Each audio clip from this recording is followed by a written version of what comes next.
Olá, boa noite a todos. Vamos hoje, como eu disse, anunciei lá no Story, no Reels, nós vamos falar sobre doação no direito privado e queremos que vocês participem dessa conversa, né, que nós vamos ter com o professor Sérgio Tucci, que escreveu um livro sobre isso, muito legal, e vamos abordar alguns aspectos que poucas pessoas abordam, que é a doação no direito privado.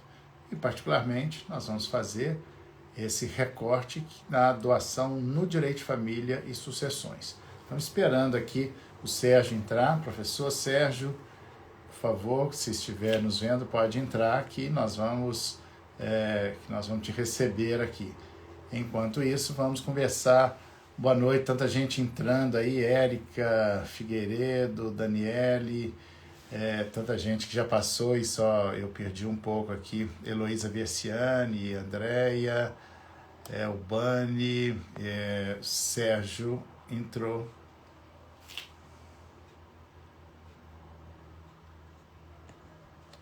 E aí me peça então, Sérgio. O Sérgio já está aí tentando entrar e nós vamos em breve começar. Então, Camila, Talita, Ana Maria, né, Jean Bonísio, Natália, Samira. Gente, boa noite, estamos aqui. Parece que vai ficar boa essa conversa de hoje. Sérgio, se você estiver aí, peça para entrar e eu admitirei você para poder entrar.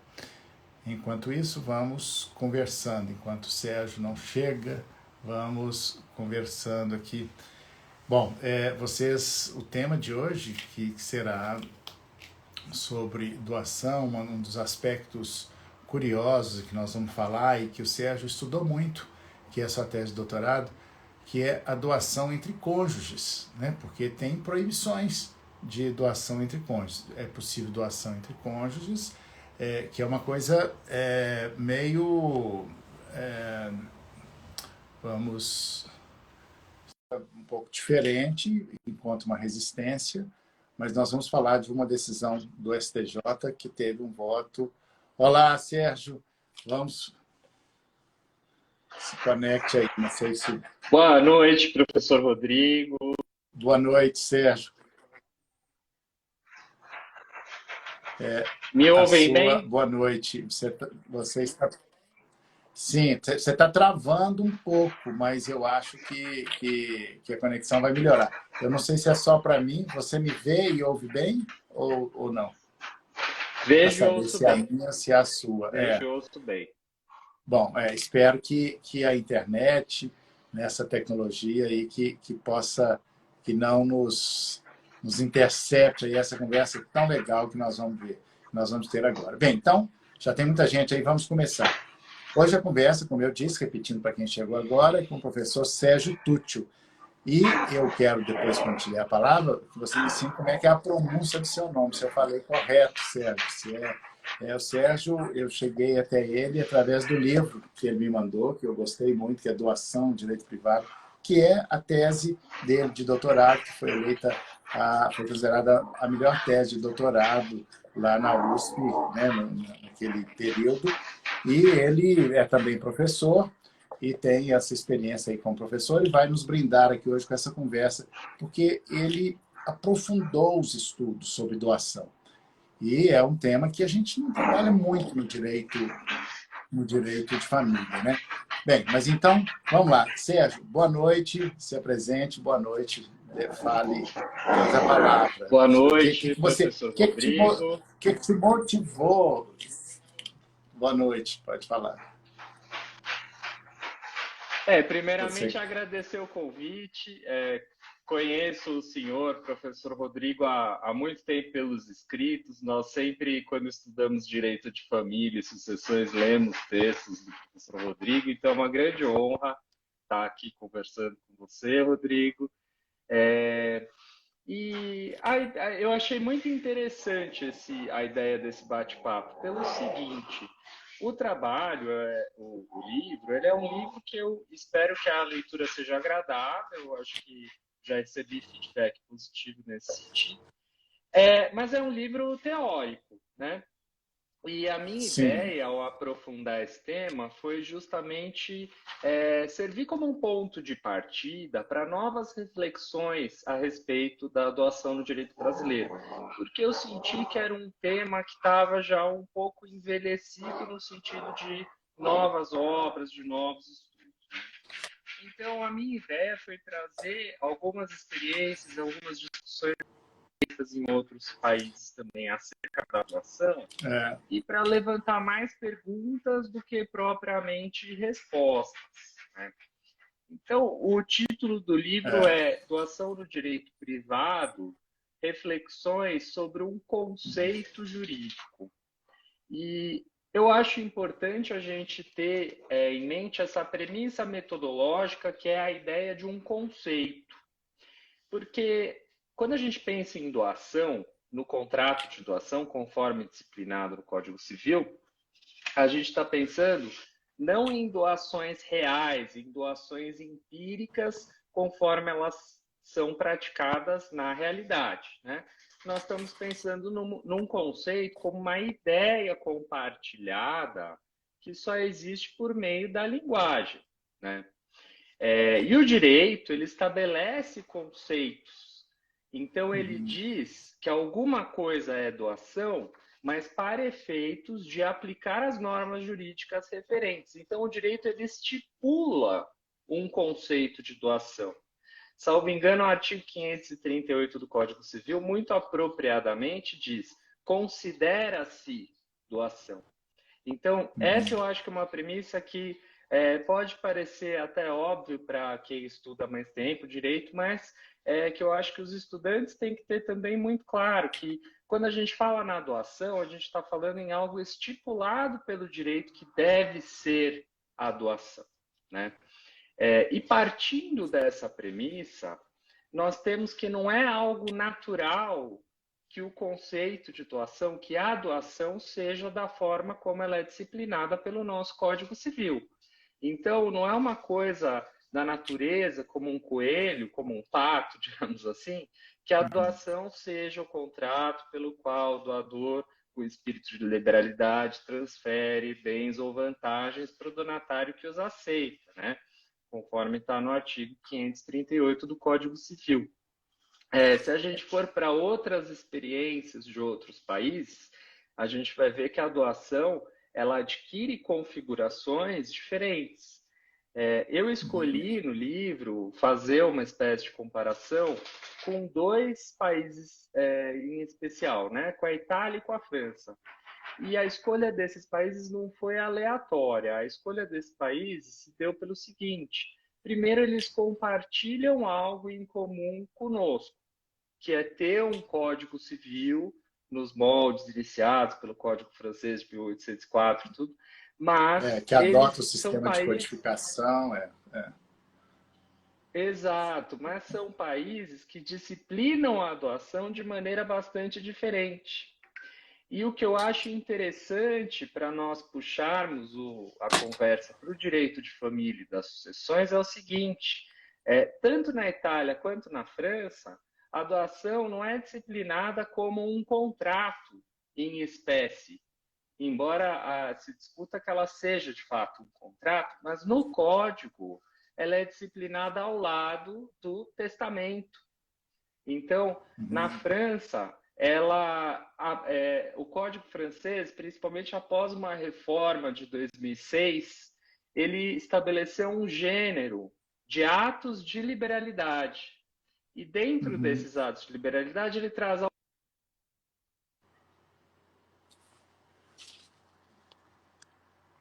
É, eu acho que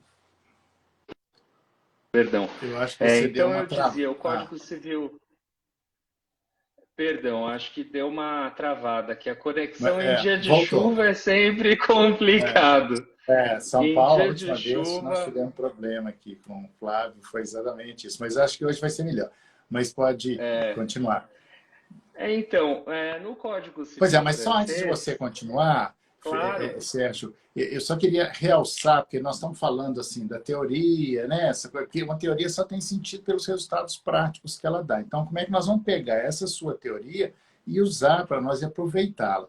Primeiro, eu preciso destacar que nós usamos muito pouco essa fonte do direito, que é o direito comparado, né?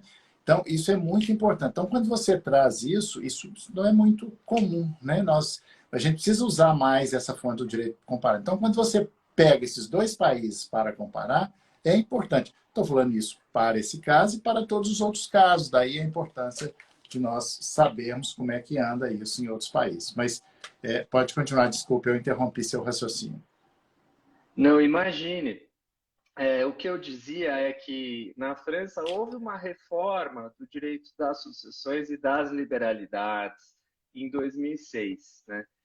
E a doação, que ela já era tratada ao lado do testamento, estabeleceu-se um gênero, atos de liberalidade, e uma disciplina que se inicia comum, e aí junto com o testamento, eles vão disciplinando hoje a doação e com disposições comuns, como a redução, a colação, todas aquelas regras de direito das sucessões que se aplicam à doação e, por consequência, também ao testamento, com as devidas modificações, claro, por se tratarem de atos distintos, né?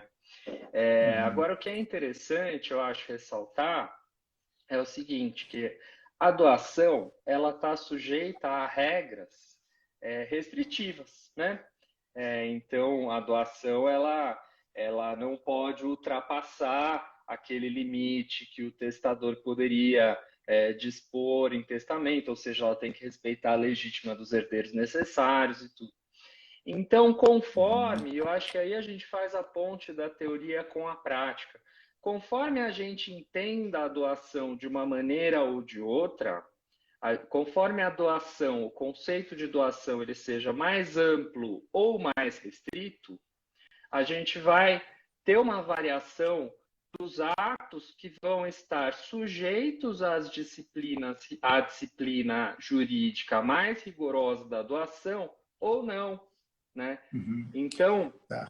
é importante a gente ter essa ideia do que seja doação clara para que a gente saiba as regras que serão aplicadas por uma Sim, pleiade exatamente. de atos jurídicos.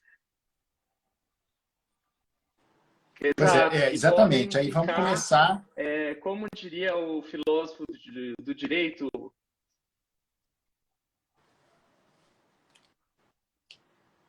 Acho que deu uma travada, tá? A internet não está ajudando muito. Professor Rodrigo, a sua conexão deu uma cortada para mim. Eu não sei se para todos. Bom, a última frase que eu ouvi sua como dizia o filósofo do direito, e aí você congelou. Ah, perfeito. O filósofo de direito Herbert Hart, né, ele diz que toda norma jurídica, né, e a gente pode aplicar isso às normas que definem conceitos jurídicos também, tem um core de sentido estabelecido e uma penumbra de casos duvidosos, né? Tem uma analogia que o Hart usa que é como dizer que é um homem calvo? Quanto de cabelo é necessário para uma pessoa ser calva ou não, né? A gente tem uma pessoa completamente sem cabelo, certamente é calva. Uma pessoa com cabelo não é calva. Mas existem casos limítrofes, né? E esses casos limítrofes, que ele chama de penumbra, é que eu acho que aí entra o trabalho da teoria também de estabelecer, porque isso vai determinar se as regras, por exemplo, sobre a legítima, vão ser aplicáveis ou não a certos atos, né? Então, eu acho que o papel da teoria aí é esclarecer conceitos, de certa forma, para que depois possa haver esse diálogo com a prática, né? Sim, E sim. as E coisas aí, possam ir avançando. exatamente. E antes da gente falar desses casos concretos e da aplicabilidade prática, eu queria destacar duas frases do seu livro, que eu vou ler aqui, que eu gostei muito, né, lá já mais para o final, e que eu queria que você comentasse, que é assim, olha, porque a questão da doação, assim, outra hipótese explicativa para a dificuldade enfrentada pela doutrina jurídica ao lidar com a doação estaria no fato de que, por ser um negócio gratuito, contraria a lógica do mercado, né? Porque quando nós falamos tudo isso, o direito, embora tente ficar livre disso, a lógica do mercado ela se presentifica o tempo todo, né? E aí que entra a importância da teoria para ficar fora da lógica do mercado, né? Só antes de você responder, eu vou ler a outra frase que acaba, de uma certa forma, se conecta a isso, que também é muito prática, e aí a gente vai para a prática, né?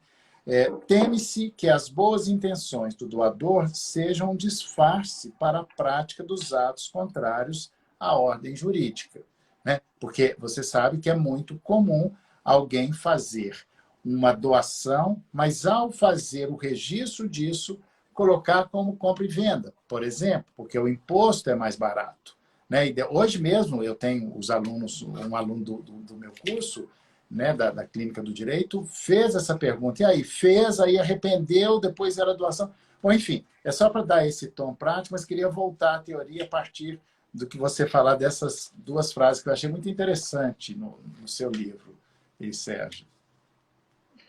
Se você tiver descongelado, Eu que gosto, nós estamos com esse problema aqui, né? Se você tiver descongelado, nos fale. claro. Deixa eu ver se agora melhorou um pouco. Vamos ver se assim melhora um pouco.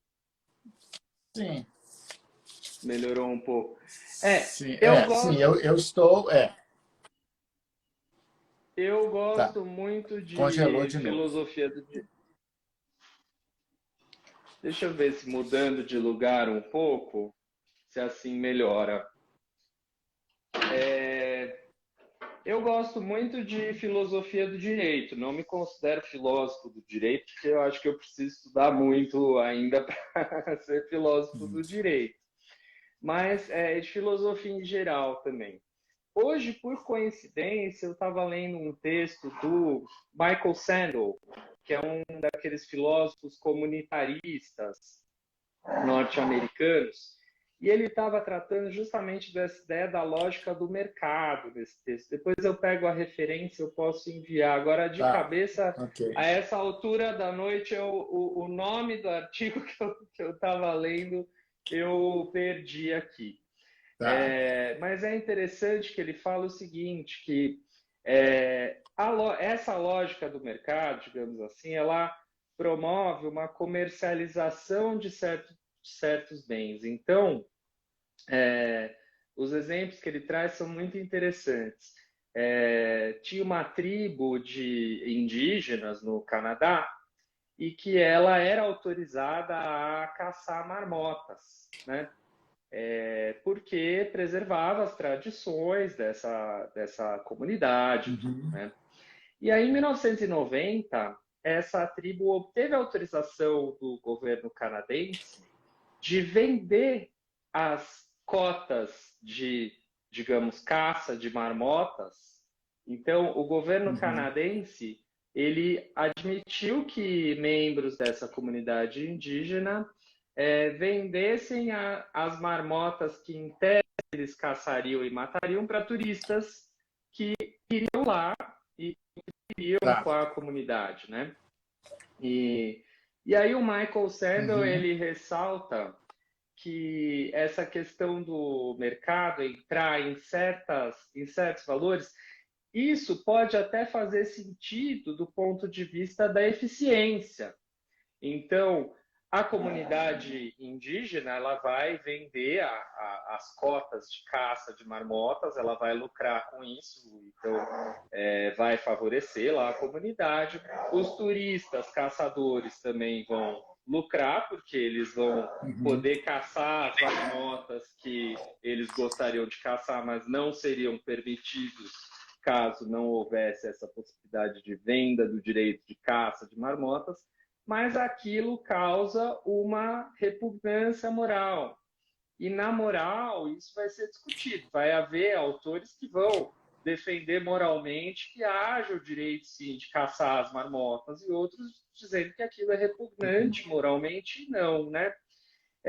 Agora, o ponto que o Michael Sandel traz é o seguinte, é que uma vez que se transporte a comercialização para bens que não são, em princípio, negociáveis, há automaticamente uma desvalorização moral desses bens. Então, é um ponto que eu achei muito interessante. Então, essa questão do Tá. altruísmo, que eu não vou entrar na discussão, por exemplo, tem um economista ganhando, Sim, sim. né, o Gary Becker, ele é um que tenta expandir esse raciocínio econômico para diversas áreas da vida, né? Mas, e aí a gente Sim, entra na sim. segunda frase que o senhor comentou, que é a seguinte, que esse ponto, na verdade, eu cito um comparatista que eu acho fabuloso, também norte-americano, Richard Hyland. Ele até tem alguns artigos que foram traduzidos para o português na revista Civilística, lá do pessoal do Rio de Janeiro. Uhum. E ele entende o seguinte, a hipótese que ele levanta é a seguinte, que como a doação ela não segue essa lógica que a gente está falando de mercado, mas na verdade é uma lógica de justiça comutativa, se a gente quiser, né, de troca. Uhum. Então, Uhum. propriamente em termos jurídicos de sinalagma, como a doação não segue essa lógica, então que haveria um certo temor por parte do direito em relação às doações e que isso faria com que houvesse imposição de regras mais duras e de forma, então a forma Uhum. da doação ela tem que ser para nós por instrumento particular ou público, né? Mas no caso, por exemplo, da França e da Itália, por instrumento público, né? Todas as doações, Ah, salvo algumas exceções, são por instrumento público.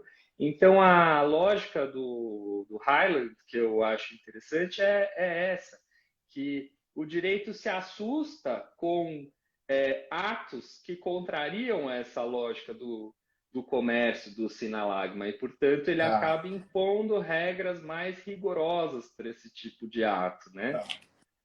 Ok.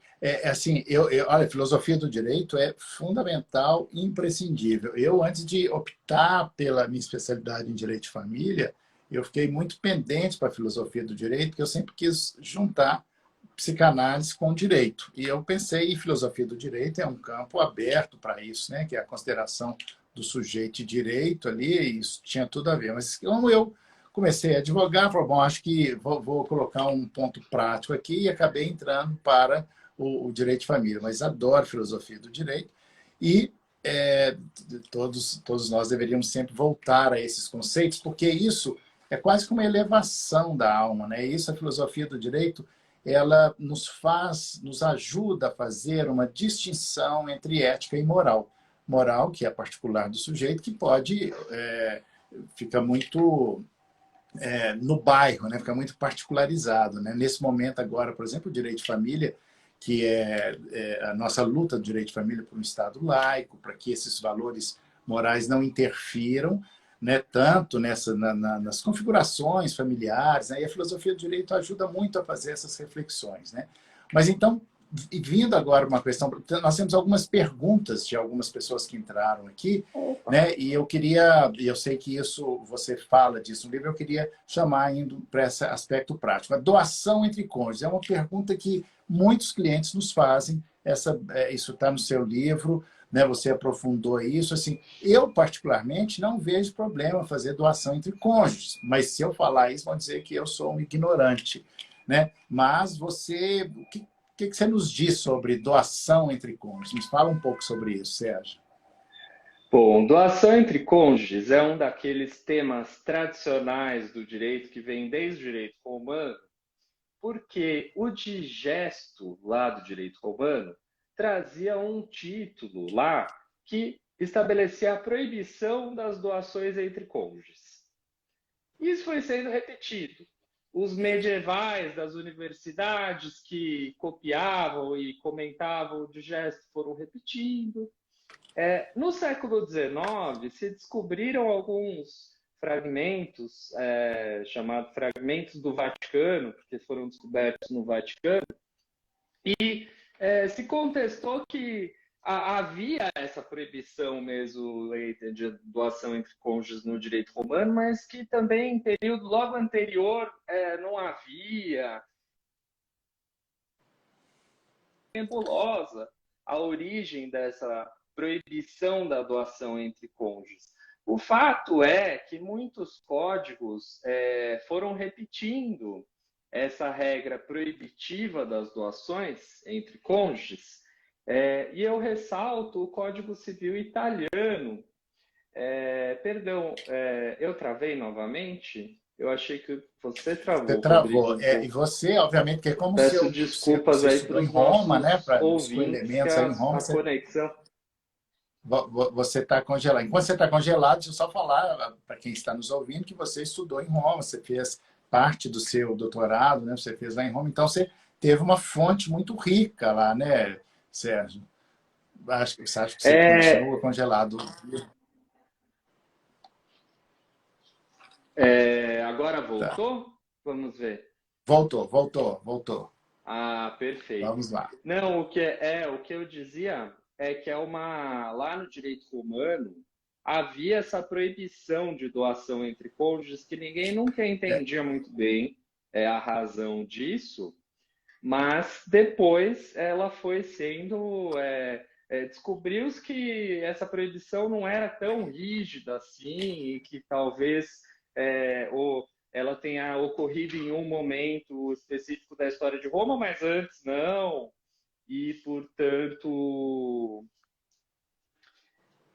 Eu vou fazer um negócio aqui, eu vou passar para o 4G. é, tá, ok, vamos ver. Se você cair, você entra de novo. Enquanto isso, nós vamos aqui conversando esse assunto, né, da doação entre cônjuges que depende do regime de bens, porque no regime de separação de bens, Professor ok. Rodrigo, Sim, eu passei para o 4G. Eu acho que talvez funcione melhor. agora, sim, acho que sim. Você está bem melhor. Inclusive a imagem, sua imagem antes estava mais embaçada, agora está melhor. Vamos lá. Ah, perfeito. Não, vamos lá então. Essas conexões é complicado. Dia de chuva, gente. Peço desculpas aí para quem está assistindo por ficar tão truncado assim, mas É, a gente vai dando um jeito. Então, o tá, direito vamos. romano, retomando, né? No Digesto, que é a Bíblia do direito romano, tinha esse capítulo lá que proibia a doação entre cônjuges. Então, é uma coisa que foi sendo repetida. Historicamente, se discute em que período que houve essa proibição, porque depois descobriram fragmentos que, num período anterior, por exemplo, não havia essa proibição da doação entre cônjuges. O fato é que se tornou um tema, de certa forma, tradicional no direito, e o Código Civil italiano, por exemplo, estabeleceu um artigo 781 do Código Civil italiano, que proibia expressamente qualquer doação entre cônjuges. E a justificativa, vamos lembrar que o Código Civil italiano ele é de 42, ele foi feito em pleno Estado fascista, né? Em É, plena Segunda Guerra. Então, mas tinha também não essa. podemos deixar de lembrar, Sérgio, que esse ano estamos fazendo 20 anos do Código Civil, que meio que repetiu essas velhas fórmulas, né? Assim, não teve muita evolução. Mas que você está falando isso, eu estou me lembrando que nós precisamos aprender a ter coragem de romper velhas fórmulas, né? Como recentemente, apenas que os cartórios tiraram aquela frase assim, ó, 20 de janeiro do ano do nosso Senhor Jesus Cristo, quer dizer, essas coisas que vêm repetindo, né? Da Pois mesma é, forma. E aí, pois é. teses como a sua, trabalhos como o seu, eles vêm nos ajudar a romper essas coisas, né? Mas, desculpa, pode continuar. Imagina, eu agradeço o comentário, mas o Código italiano ele estabeleceu, e a ideia era, na exposição de motivos do Código italiano, a gente vê que o motivo da proibição seria a família tem que ser um âmbito do afeto, não pode haver uma contaminação de interesses egoísticos, então fica proibida a doação entre cônjuges. Uma coisa meio absurda, assim. É, Tanto que nos anos 70, A Corte Constitucional Italiana declarou inconstitucional esse artigo. Então, foi muito interessante isso. Esse artigo Tá. 781 foi declarado inconstitucional. E como é que isso chegou aqui no Brasil? E aqui no Brasil, como é que está hoje, Sérgio? Assim, você que pesquisou isso mais, e o que isso influenciou aqui no Brasil, a doação entre cônjuges? No direito brasileiro, é interessante porque a própria decisão da Corte Italiana, de 70 e pouco, ela cita o Código Bevilacqua como um código que permite a doação entre cônjuges. Porque, de fato, não havia a proibição, a não ser para o regime da separação obrigatória, né? Que se mantém até hoje. Mas não havia proibição e não havia aquela regra expressa que hoje há, de que no capítulo do contrato de doação, há uma regra expressa que menciona, não é uma autorização, mas ela menciona a doação do ascendente ao descendente ou de um cônjuge a outro. Então, o nosso código ele dá a entender que a doação entre cônjuges ela é permitida, salvo no regime da separação obrigatória de bens. Mas nós temos julgados do STJ que estabelecem o seguinte, que a doação ela não pode ser feita se os cônjuges forem casados no regime da comunhão universal. Já havia decisões antigas, mas houve uma decisão de 2020, relatora ministra, ela foi inclusive confirmada pela segunda sessão agora no ano passado, mas um julgado por maioria de 2020, relatora ministra Nancy Andrighi, em que se estabeleceu que não havia a possibilidade de doação entre cônjuges casados pelo regime da comunhão universal, e a justificativa seria a impossibilidade jurídica do objeto. O voto convergente, tanto o voto convergente do ministro Ricardo Vilas Boas quanto o voto da relatora, entenderam que seria impossível juridicamente a doação entre cônjuges, porque se um doasse, como em princípio todos os bens integram a comunhão, um doaria o bem para o outro e o bem sairia e retornaria do mesmo lugar, ficaria no mesmo lugar, né?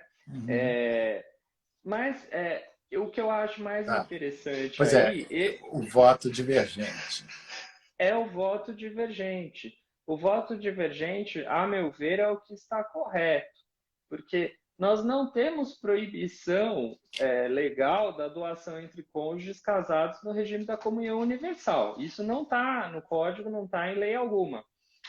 O ministro Paulo de Tarso Santos Severino, eu acho que ele foi no caminho mais correto. Inclusive, ele cita a decisão da Corte Constitucional Italiana, que decidiu pela inconstitucionalidade lá em 71, se não me engano, né?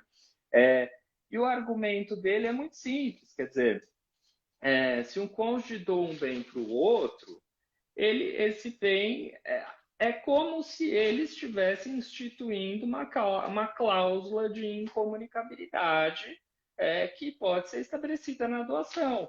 Então, a gente não pode esquecer que no regime da comunhão universal, não é tudo universal. A gente tem bens particulares no regime da comunhão universal, né?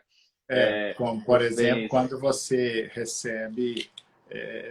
bom, desculpa, pode continuar. Não, imagina. Eu ia mencionar, o senhor até saberia dar mais exemplos do que eu não sou propriamente especialista em família, mas eu pensei nos rendimentos particulares de cada cônjuge, naqueles bens recebidos, aqueles bens clausulados que são recebidos por doação ou testamento. Então, essa ideia de impossibilidade jurídica, eu acho, e aí eu volto fazendo sempre, eu gosto dessa pegada mais teórica e eu gosto de dialogar com quem faz a coisa mais prática.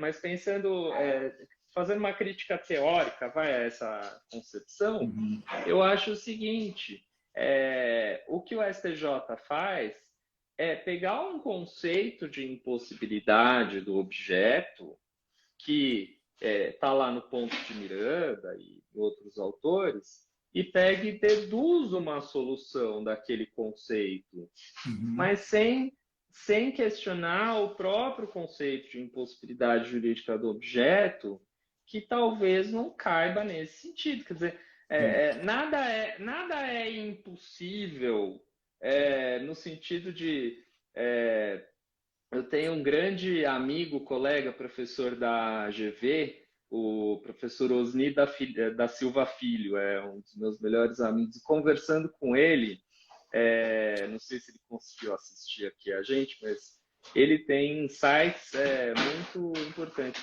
E ele me contou que um daqueles autores antigos, se não me engano, Carvalho de Mendonça, ele citava como exemplos de impossibilidade coisas que hoje são corriqueiras. O homem chegar à Lua seria um exemplo de uma condição Ah, fisicamente impossível, né? pois é, e o que é o direito é esse eterno exercício de argumentação e contra-argumentação.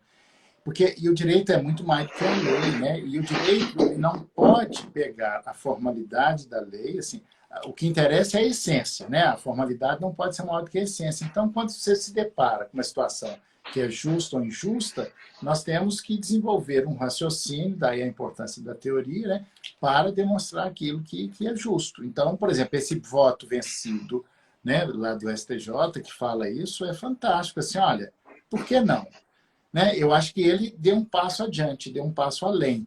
E eu acho que é isso, né? Eu falo sempre nos meus cursos. Aliás, o curso que eu dou é para que a gente possa aprender a sempre fazer opção pelo justo, ainda que não tenha uma regra, né, uma norma jurídica, no sentido de regra, uma lei, que autorize ou desautorize aquilo, né? Porque o direito é muito mais do que a regra, né? E isso é que é legal, e por isso daí a importância da teoria e da filosofia. A filosofia do direito nos apoia nisso, né? Nós vamos buscar em outras fontes do direito. As fontes do direito são muitas, né?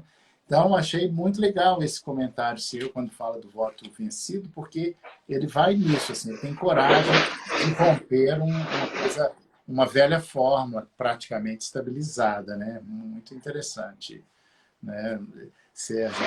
E, Porque se nós fôssemos seguir à risca o Pontes de Miranda tem posições extremamente reacionárias nos dias de hoje. Casamento entre pessoas do mesmo sexo é, inexistente, né? é, E ele diz o seguinte, ele diz, é inexistente porque não se pode nem conceber. Então, é, é, é. veja só, né? Eu me lembro, eu tenho um livro que está esgotado, eu estou inclusive tentando reeditar, está esgotado há 15 anos, que chama Sexualidade Vista pelos Tribunais. E lá eu trago uma decisão do casamento, do Tribunal de Justiça de Minas Gerais, do casamento de duas mulheres, que era assim, um casamento inexistente. Olha como é que esse mundo dá voltas, né? De lá para cá, de 20 anos para cá, de 30 anos para cá, aquilo que era, né, a mesma coisa, isso que você lembrou aí, que o autor falou, assim, era impossível ir à Lua, né? Mas aí é que está. Eu acho que a filosofia do direito ajuda a gente a poder questionar essas verdades, né? Porque o que é a verdade? Né? A gente vai na filosofia pura, inclusive, é o que é a verdade, né? A verdade depende, e no nosso dia a dia, a gente vê lá nas brigas, nas discussões judiciais, que o justo tem ângulos de visão diferentes. Ambas as partes acreditam estar dizendo a verdade. O que é a verdade, né?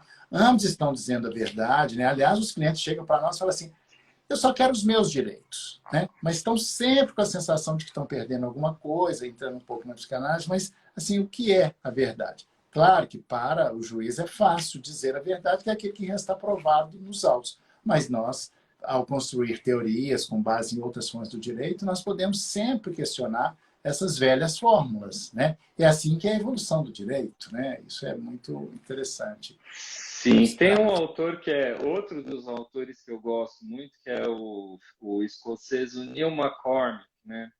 E ele fala uma coisa muito interessante. A gente sempre pensa como um dos valores caros ao Estado de Direito a segurança jurídica, né? Aquela certeza e previsibilidade. Mas também é um pressuposto do Estado de Direito que nós possamos arguir nos tribunais interpretações diferentes Sim, sobre sim. as nossas posições, porque o devido processo legal é isso. O réu É. vai alegar uma coisa e Pois o mas é autor vai preciso alegar ter uma e o réu a coragem outra. para isso, né? Ou seja, é preciso ter coragem. Aí eu cito, assim, cito e agradeço a presença aqui da magistrada Marisa Porto, que está colocando aí, olha, a lei de introdução às normas do direito brasileiro ajuda bastante na flexibilidade dessa hermenêutica. Primeiro, obrigado pela presença, Marisa. Marisa foi uma magistrada corajosa, que fez quase uma revolução no direito das sucessões, porque ela inventou coisas. Ou seja, juiz precisa ser assim, que tenha coragem, né, de questionar essas velhas formas. E se a gente tiver coragem, nós vamos buscar em muitas fontes. Na lei de introdução às normas do direito brasileiro, no direito comparado, nos princípios, né, a principiologia constitucional, a partir do vértice do Estado Democrático de Direito, que é a dignidade humana, nos faz, nos autoriza e nos ajuda a sustentar essas teses. Né? Isso é muito interessante. E eu estou realçando, inclusive, essa coisa sua da filosofia do direito, porque a gente pode ter a prática da advocacia, a maioria das pessoas que estão aqui nos ouvindo, né, estão mais nessa prática, mas eu quis te trazer aqui exatamente para a gente realçar e revalorizar essa questão da filosofia do direito. Né? Bom, mas obrigado, Marisa. E aí, nós temos muitas questões aqui, de pessoas que mandaram Opa, antes, então a gente precisa maravilha! dar uma acelerada. Uma delas é uma velha questão, é que a doação, né, que foi feita aos filhos, quando ela é trazida à colação, levada à colação, qual é o valor dessa colação, se passou tanto tempo? Você chegou a estudar, aprofundar um pouco isso? Como é que é isso em outros países? Como é que... Fala para a gente, Sérgio. Olha, eu não me dediquei especificamente a esse estudo da colação, mas eu tenho uma recomendação de um colega o Thales Valim. Thales Valim tem um artigo muito interessante sobre colação que saiu eu acho que este ano. E ele também fez uma dissertação de mestrado sobre doação e até eu gostei que ele contraria algumas das coisas que eu aleguei, ele traz argumentos divergentes, discorda de mim em vários pontos, e eu acho que a minha ideia com o livro era essa mesma, era de mais levantar questionamentos, de estimular o debate, né? Agora, o que eu estou pensando aqui é que a colação, a doação, né, que é a parte que eu entendo mais, no Código Civil, na época em que foi doado, é que se apura o valor, se ele excede ou não a legítima, né? E o futuro testador ele pode dispensar aquela doação da colação por imputar aquela doação à cota disponível, né? Agora, essa questão da apuração do valor em outros países tal, não é um tema ao qual eu me dediquei no livro. Então, Tá, acho que tá. até o senhor é mais que estuda mais direitos de sucessões é mais habilitado que eu a responder a questão. Bem, nós temos outras questões que a gente pode voltar nisso, e porque uma coisa se conecta à outra, que tem duas questões que nós não podemos deixar de falar aqui. Uma delas aí entra um pouco na filosofia do direito, que é a revogação da doação. O Código Civil estabelece cláusulas, números clausos, né? A questão é números clausos ou não? Né? É a mesma coisa da interpretação lá do artigo 226 da Constituição, que família pode ser pelo casamento, união estável, qualquer dos pais que viva com seus descendentes. Né?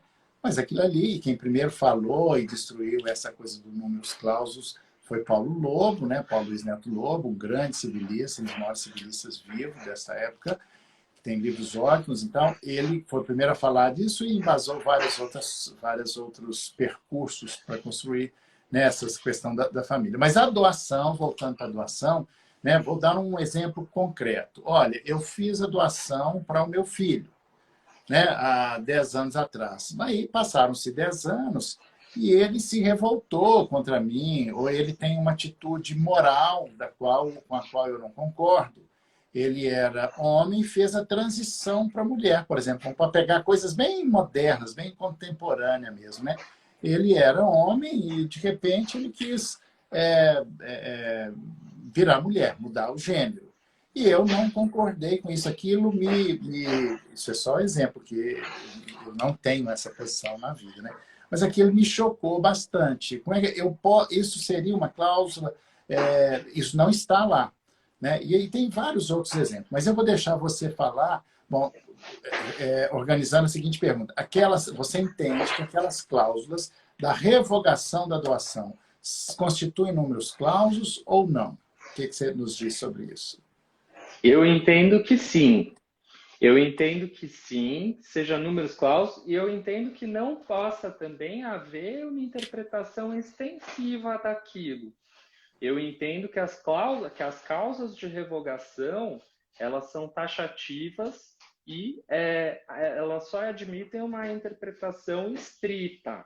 Não se admite uma interpretação extensiva. Eu acho que uma interpretação extensiva contrariaria a ideia da liberdade do doador efetuar a doação e da doação ser irrevogável, que é a regra geral é a doação ser irrevogável. Então, nós temos, por exemplo, na Itália, a gente tem a hipótese outra hipótese de revogação que a gente não tem aqui, que é a superveniência de filho. Então, sim. é uma hipótese interessante. Então, se a pessoa doa para um filho e depois nasce o outro, ela poderia revogar aquela doação anterior. Eu acho que nós não tem a menor possibilidade da gente, entre aspas, importar esse tipo de regra, porque eu acho que realmente aquelas hipóteses devem ser interpretadas estritamente. Tá. Em respeito à natureza irrevogável da doação, né, como regra geral, e também até a segurança dos interesses. Eu acho que se a pessoa... A vontade de doar, ela tem que estar...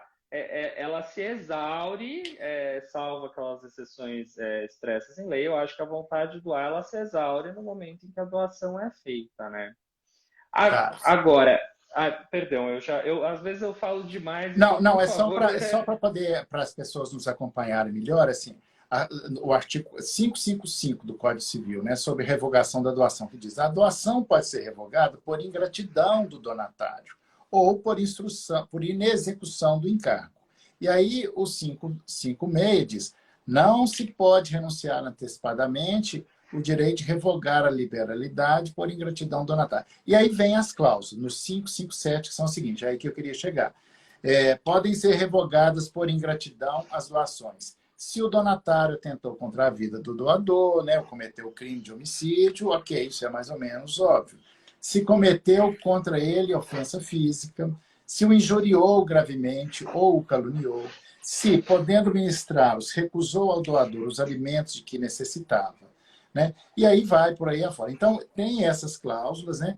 E eu fico sempre pensando, porque quando o Código Civil, embora tenha 20 anos, na verdade, ele é do século passado. Nós temos situações tão modernas, tão contemporâneas, né? Você fez uma doação e, na verdade, você foi achincalhado nas redes sociais, né? Você brigou com seu pai, ou seu pai o abandonou, o seu filho o abandonou na velhice. Quer dizer, isso tudo pode encaixar aqui numa dessas, né? Uma leitura interpretativa de uma dessas. Né? É assim que você pensa, Sérgio, assim, né? Porque tem situações novas, inusitadas, inovadoras, que você fez aquela doação há 20 anos e aquela doação tornou-se extremamente injusta, né? Em razão de uma circunstância ali, né?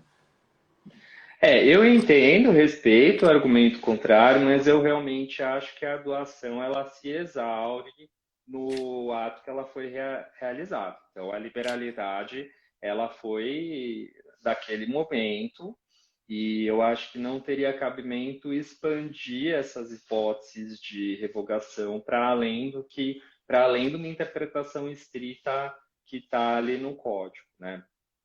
Mas, por exemplo, o inciso 4 fala: se podendo ministrá-los, recusou ao doador os alimentos que esse necessitava. Quer dizer, está previsto ali né? Um abandono Sim, afetivo, sim. que hoje a gente chama abandono afetivo, né? Sim, sim. E tal. Não, isso com certeza. O que eu sou contra é estabelecer outras hipóteses de revogação. Eu acho que isso desnatura a própria finalidade da Uhum, doação, que é uhum, a atribuição sem contrapartida, né?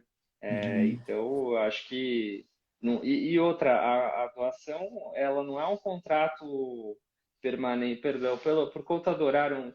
Eu estou confundindo as categorias que a gente fala, contrato de trato sucessivo, contrato de longa duração, etc. A Uhum. doação, ela é um contrato imediato, né? Então, eu acho que não tem cabimento, porque senão a gente vai abrir para uma série de possibilidades, inclusive de litigiosas e tudo.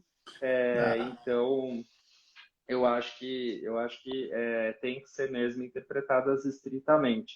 Essa tá. possibilidade da superveniência de filho é uma possibilidade que poderia ter sido considerada pelo legislador, né? Ah, Que é até uma hipótese interessante de doação. Mas tá. como ela não foi considerada, eu acho que também não teria cabimento a gente trazer Ok. esse tipo de coisa. Tá. E uma das últimas, né, para a gente caminhar para o encerramento, que é uma questão muito comum, que um pai doa o filho, alguém faz uma doação, mas para pagar o imposto mais barato, ele aparece, coloca, consta como compra e venda. Então tá, vou dar um exemplo. Eu recebi uma doação do meu pai, só que de verdade foi doação, mas para pagar o imposto um pouco menos, e presta atenção, parênteses, é o barato que sai muito caro. Né? Então, eu paguei 1% a menos, né, de imposto na transmissão. Tá, aí eu casei com alguém pelo regime da comunhão parcial de bens, que significa que são partilháveis os bens adquiridos a título oneroso na constância da união, exceto portanto, os bens gratuitos. Herança, doação, subrogação. Então, essa doação, que foi doação, mas não consta como doação, consta como compra e venda. Na briga do casal, que aí tá, se a mulher for, né, o outro cônjuge for, não, eu sei que é doação, ok, né, meu, mas fim de casamento nem sempre é tão simples assim. Tá, agora eu quero tudo que é meu. Ah, você não me deu isso? Então tá, agora eu quero isso, porque já que constou que era compra e venda. Então, juridicamente, numa briga judicial, vai aparecer que é compra e venda, então eu terei que partilhar aquilo que apareceu como compra e venda, embora fosse doação. A questão é isso tudo para o barato, que acabou saindo caro, né? Você acha, porque, e aí como é que eu vou alegar a minha própria torpeza, né? Eu vou dizer, bom, não, era compra e venda, mas é porque eu queria pagar o imposto mais barato. Não dá para falar isso, né? Então tá, como é que você viu isso em outros países? Isso provavelmente não é comum, porque isso é meio um jeitinho brasileiro, né? Um jeitinho brasileiro. Como é que você vê essa questão, Sérgio? Não sei se você já parou para pensar sobre isso, mas é porque aí tem uma questão até de filosofia do direito, né? Tá, eu falei, vou desfalar, como é que é isso? Tem uma questão ética que mistura com moral, e aí isso que eu queria te perguntar para a gente caminhar aí para o encerramento. É interessante que essa hipótese é o pior que não é só brasileiro, não. Isso Ah, é? também tinha desde o direito romano, aliás, já vou eu de novo para o direito romano. O negócio um mixtum cum donatione, que eles falam. Negócio um mixtum cum donatione, que alguns chamam de doação mista. Mas é uma diferença tênue entre. Existem grandes discussões doutrinárias sobre isso. Eu até recomendo um livro do professor já falecido, precocemente falecido, lá da USP de Ribeirão Preto, Luciano de Camargo Penteado. Ele Uhum. tem um livro chamado Doação com Encargo e Causa Contratual. E ele trata dessa questão do até que ponto a gente pode ver aquela compra e venda como uma oscilação normal de preços e até que ponto a gente pode ver como uma venda a preço vil, né? Então, essa figura, existem uma série de teorias diferentes sobre como tratar essa figura. Se trata como um contrato misto, se trata como uma doação indireta, e aí se aplicam as regras pertinentes à doação, mas aí não poderia aplicar a regra de forma, porque se aquele contrato, por exemplo, ele não foi feito segundo a forma da doação, isso é mais relevante nos países em que a forma é pública sempre para doação, né? Então, a pessoa faz uma compra e venda a preço vil por um instrumento particular, digamos, de cotas, de alguma coisa assim, né? Sendo que a doação teria que ser por escritura pública, né? Então, eu vou invalidar aquilo completamente. Na França, você tem uma jurisprudência desde o século XIX que considera essas doações indiretas como exceção à regra de forma. E ela considera, tem um comparatista norte-americano que ele acha um absurdo. Ele olha para a França e fala como que os tribunais franceses consideram válida uma doação por defeito de forma que pela letra da lei é nula, né? E aí a conclusão, mas a conclusão é que é a seguinte: ele não tá, o tribunal ele não está tornando nula aquela doação para prejudicar. Na verdade é o contrário. Na verdade ele está considerando válida a doação para prejudicar aquele que fraudou. Não sei se eu me fiz claro Não, agora ou se sim, ficou confusa a sim, mas essa explicação. questão ela é confusa, não tem uma resposta única, É, pronta e acabada. Mas eu quero emendar a essa questão para ser a última mesmo, Sérgio. Também não sei se você já refletiu sobre isso, que é muito comum nos textos de acordo de divórcio, de solução de união estável, que se coloque assim, que o casal que está se separando tem um bem e vai doar para o filho. Eu sempre digo aos clientes assim que não é muito bom doar para os filhos. São duas questões que eu quero trazer. Primeiro, porque psiquicamente, né, os filhos vão crescer, saber, não precisa nem fazer força na vida, porque tem os bens, já foram doados e tal, ainda que faça doação com reserva de usufruto, ou pelo menos se salve um pouco, mas mesmo assim não acho muito bom. Claro que tem situações excepcionais que é conveniente fazer, que pode ser conveniente fazer isso, mas o que eu quero chegar é o seguinte, na questão técnica, jurídica e até processual que se mistura aí. Então, estabelece lá, doação para o casal tem um bem, ou seja, lá quanto for, e doa um apartamento para o filho. Aquilo é uma cláusula obrigacional, né? E não vai ao cartório fazer aquilo como deveria ser. Passaram-se muitos anos e aí passa muitos anos e o casal muda de opinião e não quer mais doar. Aquilo está doado mas aí mudou de dela na frente. Como não tem a escritura, registro, tem só uma cláusula obrigacional, eu já tive casos em que o juiz desconsiderou essa doação. Então, a minha questão que eu trago para você, não sei se você já pensou, você acha, e aí entra no cerne da questão da doação, né? O que é a doação? Porque eu posso considerar como doação, como doado, doador e donatário, uma simples cláusula obrigacional, ou para ela se efetivar, concretizar, tem que ter mesmo essa escritura? Como é que você vê isso, para a gente fechar? Então, aí a gente tem a posição do STJ, né, e a posição doutrinária. A posição do STJ é que a promessa de doação, ela não é possível, promessa de doação futura, então não há uma entrega imediata, uma transferência imediata do bem. Eu prometo, uma cláusula obrigacional em que eu prometo transmitir o bem, né? O STJ entende que essa doação ela não é permitida, salvo em acordos homologados judicialmente em casos de separação, divórcio. Então, o STJ ele estabelece essa exceção para esses casos de homologação de acordo, porque ele considera que a homologação judicial do acordo ela seria equivalente a um, entre aspas, registro público, né? Então, o STJ tem esse posicionamento em relação às promessas de doação.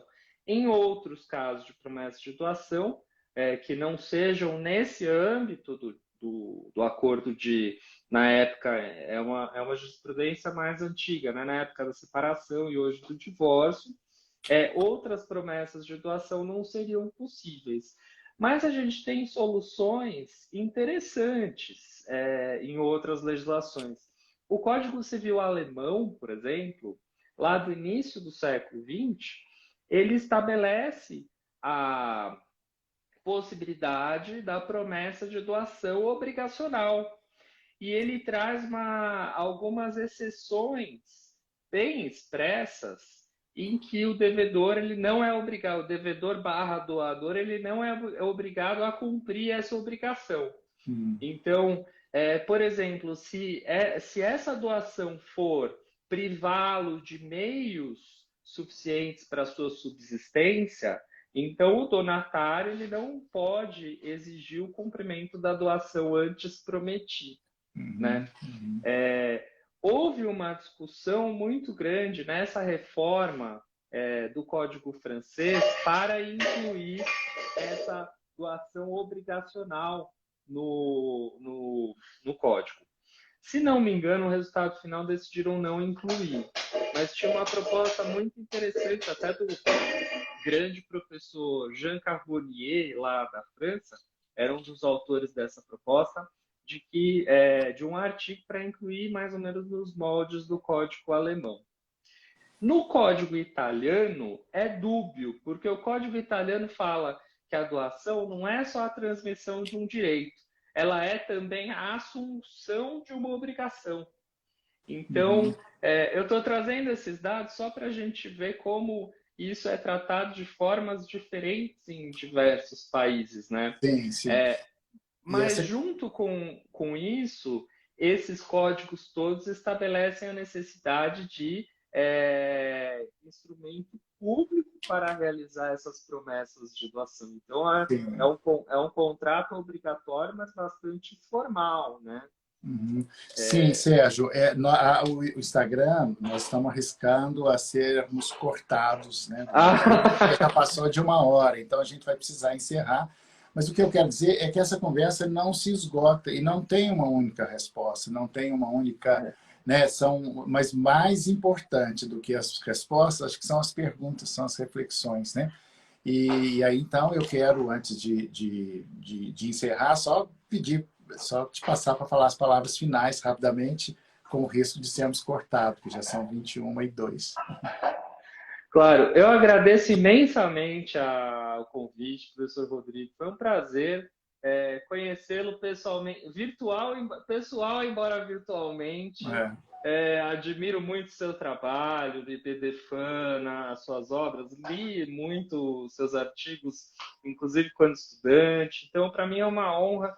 E eu fico muito feliz de poder fazer esse diálogo com advogados, porque eu acho que é isso, a teoria ela só faz sentido se a gente dialogar com a prática. Sim. E a minha ideia com o livro foi justamente um pouco remexer algumas noções já estabelecidas para despertar novas questões, não necessariamente fornecer as respostas. Até eu acho que na minha banca até falaram, nossa, mas você não deu tantas respostas assim. Mas a ideia não foi exatamente essa, a ideia foi realmente questionar ideias estabelecidas e um tanto já engessadas acerca de certos institutos tradicionais, como a doação, né?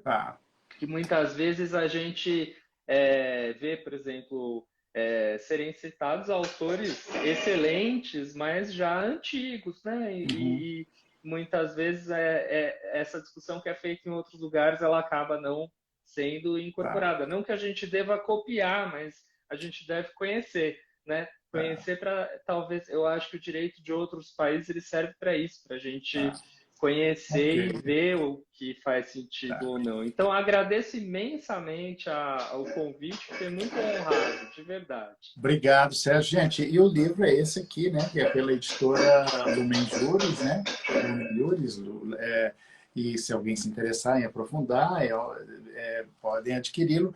Mas eu quero agradecer não só ao Sérgio, mas todas as pessoas que estiveram presentes aqui conosco, né? É uma conversa que não é uma conversa muito simples, porque ela traz mais questionamentos do que respostas, mas ela é importante que assim seja feita. E a minha ideia é precisamos falar de doação no direito de família. Esse tema é pouco tratado. Vamos falar mais disso depois. Muito obrigado e até a próxima, gente. Obrigado, gente.